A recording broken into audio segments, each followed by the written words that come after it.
The sharp crack of laughter made Bethany Williams flinch as she sat alone in the dimly lit corner of Halstead's general store, her trembling fingers pulling the worn shawl tighter across the left side of her face.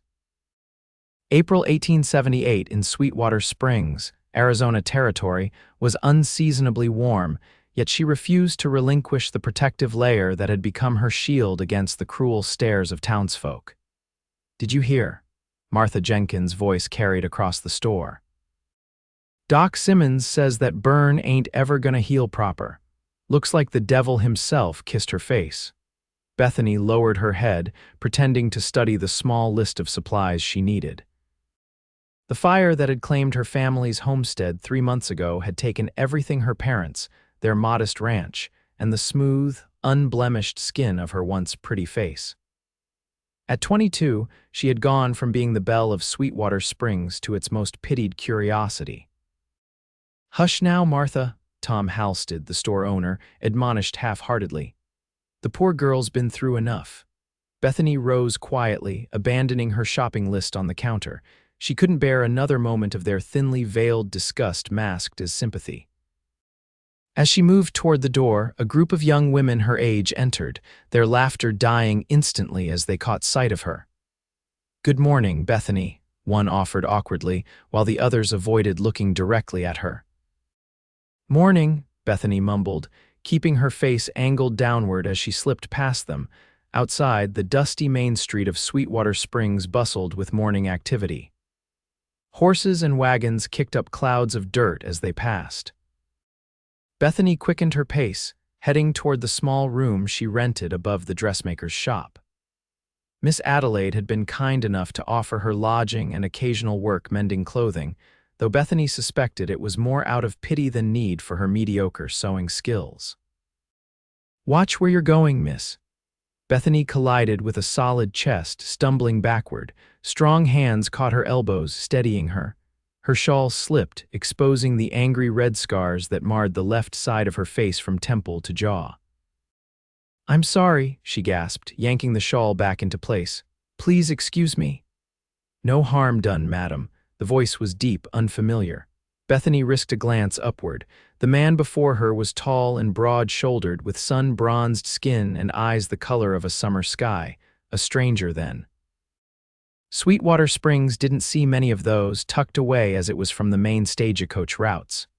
"You're new here," she blurted, immediately regretting her words, the corner of his mouth lifted in a smile. "That obvious, huh? Cole Hawkins just rode in from Texas." He touched the brim of his hat in greeting. "Hoping to find work with one of the ranches around these parts." "There's the Henderson place," Bethany said quickly, eager to end the conversation before he got a good look at her face. "About 5 miles north. They're always looking for hands." "Much obliged for the tip." His eyes lingered on her face, not with revulsion but with a gentle curiosity that made her uncomfortable nonetheless. "Good day, Mr. Hawkins." Bethany stepped around him, hurrying toward the sanctuary of her room. "Didn't catch your name, miss," he called after her. She pretended not to hear, quickening her pace and slipping into the narrow alley between the dressmaker's shop and the barber's establishment. The following week passed in a blur of monotony for Bethany. She ventured out only when necessary, always with her shawl arranged to hide her scars. Each day she sat by her small window, watching the town below and longing for the life she once had. On Saturday evening, Miss Adelaide knocked on her door. "Bethany, dear, I've brought you some stew from Mrs. Peterson's kitchen, and there's to be a social at the church tomorrow after services." "I think you should come." Bethany shook her head. "Thank you for the stew, but I can't go to the social. It's been 3 months, child. You can't hide away forever." "I'm not hiding," Bethany protested weakly. "I just don't see the point in subjecting myself to more whispers and stares." Miss Adelaide's weathered face softened. "Not everyone is cruel, Bethany. Give them a chance." After the older woman left, Bethany ate her stew by the window, watching as lanterns were lit along the main street. From the saloon came the tinny sounds of a piano and occasional bursts of laughter. She spotted the new cowboy, Cole Hawkins, entering the establishment, and felt an unexpected twinge of envy at his easy confidence. Sunday morning dawned bright and clear. Against her better judgment, Bethany dressed in her one good dress, a faded blue cotton with lace at the collar that had somehow survived the fire, and made her way to the small white church at the edge of town. She slipped in just as the service was beginning, taking a seat in the last pew. Throughout Reverend Miller's sermon, she felt eyes upon her and kept her head bowed, focusing on the worn hymnal in her hands. When the service ended, most congregants made their way to the adjoining yard where tables had been set up for the social. Bethany lingered in the church, debating whether to brave the gathering or return to her room. "Mighty fine sermon, wasn't it?" She startled at the voice, turning to find Cole Hawkins standing beside her pew, hat in hand. His dark hair was combed neatly, and he wore a clean white shirt with a string tie. "Yes, it was," she replied, surprised he'd sought her out. "I don't believe we were properly introduced last week. Cole Hawkins." He offered his hand. After a moment's hesitation, Bethany accepted it. "Bethany Williams, Miss Williams," he smiled. "Would you care to join me for some refreshments? I'm new in town and don't know a soul save for you and the Hendersons who gave me work." I don't think that would be wise, Mr. Hawkins," his brow furrowed. "And why's that?" "Because people will talk," she said quietly, and not kindly. Understanding dawned in his eyes. "Because of this," he gestured vaguely toward the left side of her face. "Miss Williams, I've seen far worse in my time, war injuries that would turn your stomach. A few scars don't bother me none." Bethany felt a flicker of anger. "They're not just a few scars, Mr. Hawkins. They're a constant reminder of the night I lost everything and everyone I loved, and they're the reason people in this town can't look me in the eye anymore." Cole's expression sobered. "I'm sorry for your loss, truly, but I'm asking to share a piece of pie with you, not proposing marriage. Surely that's not so terrible." Despite herself, Bethany felt a smile tugging at her lips. "You're very direct, aren't you?" "Life's too short not to be," he replied with a shrug. "So, pie." Against her better judgment, she nodded. "Pie." As they stepped out into the sunlight, Bethany felt the weight of every stare. She kept her head high, though her fingers instinctively adjusted her shawl. Cole led her to a table somewhat removed from the main gathering. "Wait here," he said, then strode off toward the refreshment table. Bethany sat alone, acutely aware of the whispers and glances in her direction. Martha Jenkins and her friends huddled together, not even attempting to hide their gossip. Bethany's resolve faltered, and she was about to flee when Cole returned, balancing 2 plates of apple pie and 2 cups of punch. "The lady said Mrs. Miller makes the best apple pie in the territory," he explained, setting a plate before her. "Thought we should put that claim to the test." Bethany couldn't help but smile at his enthusiasm. Mrs. Miller would be scandalized to hear her pie-making abilities questioned. "Then we'll keep our judgment between us." He winked, taking a bite. "Well, it's certainly the best pie I've had since crossing into Arizona territory." "High praise indeed," Bethany said, sampling her own piece. The sweet, cinnamon-laced filling was indeed delicious. They ate in companionable silence for a moment before Cole spoke again. "So, how long have you lived in Sweetwater Springs?" "All my life. My parents had a small ranch about 3 miles east of town." Bethany swallowed hard. "Until the fire." Cole's eyes filled with sympathy, but mercifully he didn't press for details. "I'm sorry," he said simply. "I lost my pa to fever when I was 16. Ma followed 2 years later." "It's a hard thing being left behind." "It is," Bethany agreed softly. "Where were you before Texas?" "All over. Drove cattle up from Texas to Kansas more times than I can count. Spent some time in Colorado, then New Mexico. Thought I'd try my luck here." "And how do you find Sweetwater Springs so far?" Cole's gaze swept over the gathering before returning to her face. "It has its charms," he said with a small smile, "though some folks could use a lesson in manners." Bethany followed his gaze to where Martha and her friends were still watching them and whispering. "They mean no harm," she said, though she didn't entirely believe it. "They just don't know what to make of this." She gestured vaguely to her face. "Seems to me they're making far too much of it," Cole replied. "You know what I see when I look at you, Miss Williams." Bethany tensed. "What? Gold?" His voice was soft but sure. "Pure gold like the sunset over the desert." She blinked, confused. "I don't understand." "Your spirit," he explained. The way you hold your head high despite everything, the kindness in your eyes, that's gold, Miss Williams, rare and precious." Bethany felt heat rise to her cheeks that had nothing to do with embarrassment. "You barely know me, Mr. Hawkins." "True enough," he admitted with a smile, "but I'd like to change that if you'll allow it." Before she could respond, Reverend Miller approached their table. "Miss Williams, so good to see you joining us today," he nodded politely to Cole. "Mr. Hawkins, I trust you're settling in well." "Yes, sir," Cole replied. "The Hendersons have been most welcoming." "Excellent, excellent." The Reverend hesitated, then addressed Bethany again. "I wonder if I might have a word with you in private, my dear, about the church quilt project." Bethany knew there was no quilt project.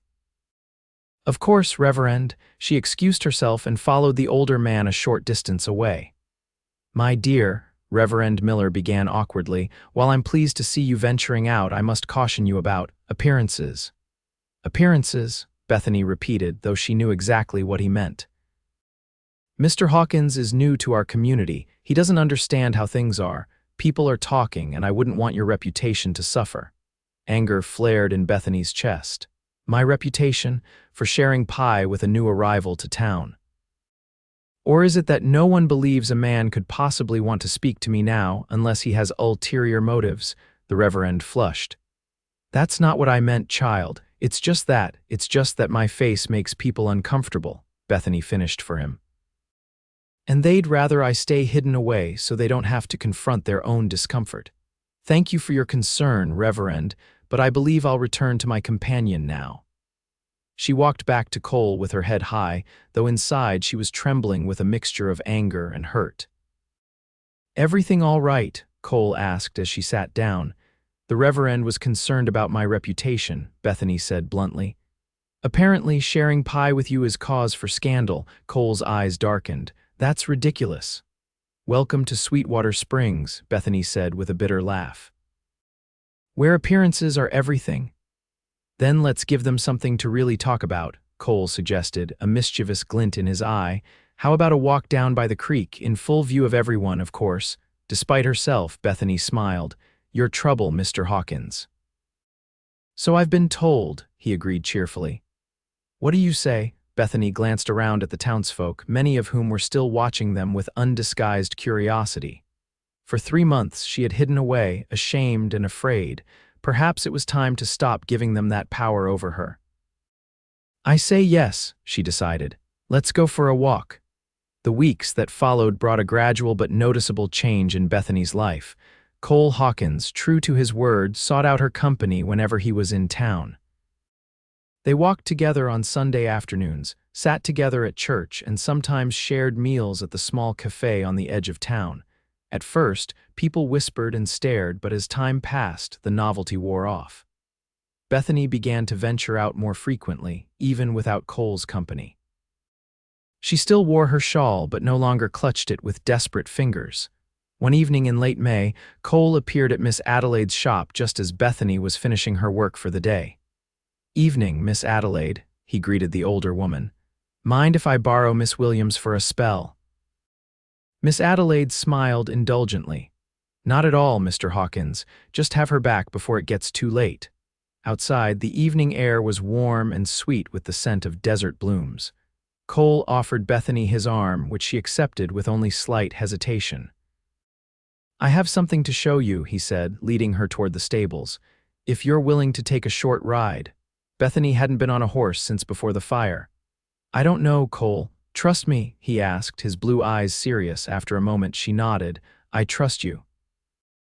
Cole had 2 horses saddled and waiting. He helped Bethany mount a gentle chestnut mare, then swung up onto his own horse, a sturdy bay gelding. They rode out of town at an easy pace, heading east. "Where are we going?" Bethany asked as familiar landmarks came into view. "You'll see," Cole replied enigmatically. When they crested a small rise, Bethany drew in a sharp breath. Below them lay the charred remains of her family's ranch house. But something was different. A new structure was rising from the ashes, the frame of a house with walls partially constructed. "Cole," she questioned, her voice barely above a whisper. "I bought the land," he admitted. "From the bank. They were going to sell it to the Hendersons for grazing, but I made them a better offer." Bethany stared at him in disbelief. Why would you do that? Because I saw how you looked whenever you glanced in this direction, he said simply. Like a piece of your heart was still here, I thought maybe we could rebuild it, together. Together, Bethany echoed, her heart hammering in her chest. Cole dismounted and came to help her down from her horse. Standing before her, he took her hands in his. Bethany Williams, I know we haven't known each other long, but I've never been more certain of anything in my life. I love you, your strength, your kindness, your courage. I love the way you laugh when you think no one's listening, and the way you stand tall despite everything life has thrown at you. Tears filled Bethany's eyes.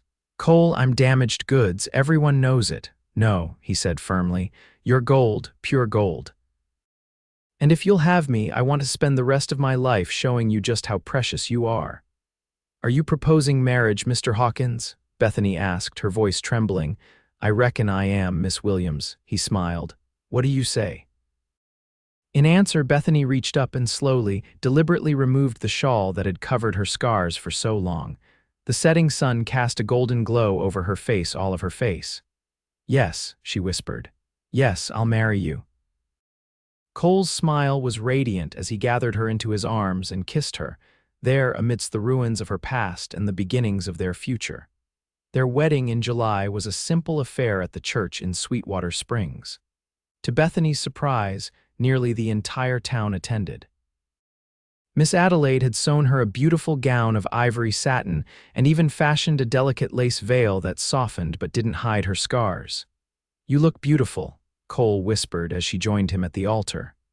I feel beautiful, Bethany replied and realized it was true. By September, their new home was complete, a sturdy two-story ranch house built on the foundation of Bethany's childhood home. The Hendersons had been generous with wedding gifts, including a small herd of cattle to start their own ranch.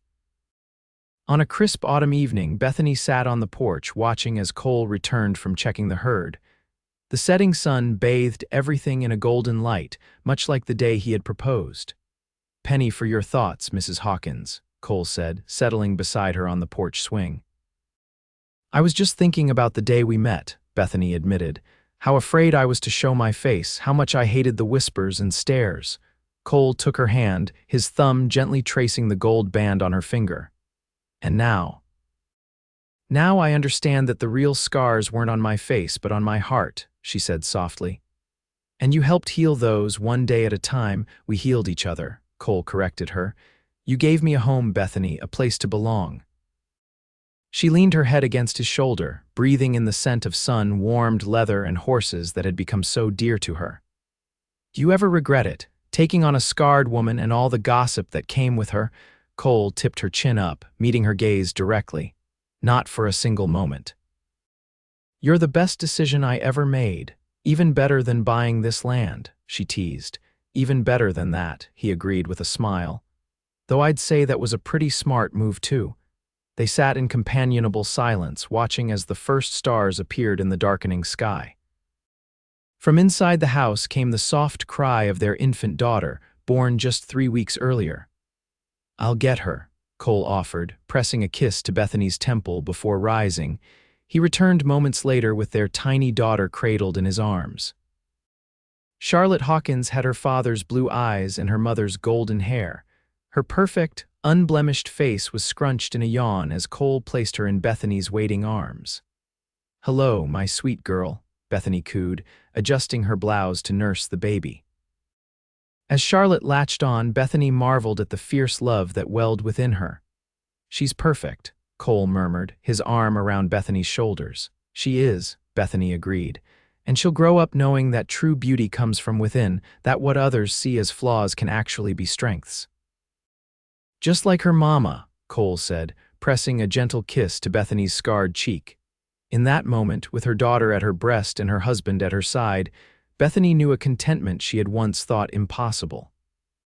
The fire had taken much from her, but it had also forged her into someone stronger.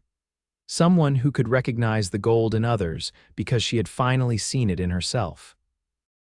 As the stars multiplied overhead and a coyote called in the distance, Bethany Williams Hawkins sat on the porch of her rebuilt home, no longer hiding her face from anyone. The years passed with the steady rhythm of ranch life. Bethany and Cole's small cattle operation grew prosperous, as did their family. Charlotte was joined by two brothers, James and Thomas, and finally a younger sister, Elizabeth. The Hawkins Ranch became known throughout the territory for its fine stock and generous hospitality.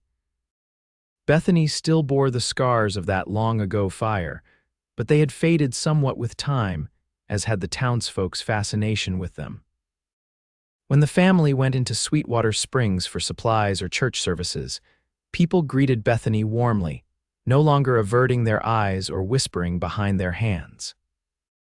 On a summer afternoon in 1888, 10 years after Cole and Bethany had first met, the Hawkins family hosted a gathering to celebrate their wedding anniversary. Tables were set up under the cottonwood trees near the creek, laden with food and drink. Friends from town and neighboring ranches filled the yard with laughter and conversation. Bethany, now 32 and more comfortable in her own skin than she'd ever been, moved among her guests with easy grace. Her once golden hair had darkened slightly with age and was swept up in an elegant knot at the nape of her neck. She wore a pretty blue dress that matched her eyes, with no shawl or veil to hide her face. "Mrs. Hawkins," Martha Jenkins approached, her tone respectful. "Thank you for including us in your celebration. The food is delicious." "Thank you for coming, Martha," Bethany replied sincerely. The years had softened the animosity between them, especially after Martha's husband had been killed in a mining accident and Bethany had been among the first to offer support. "Your children are a credit to you and Mr. Hawkins," Martha continued. "Charlotte has grown into such a lovely young lady."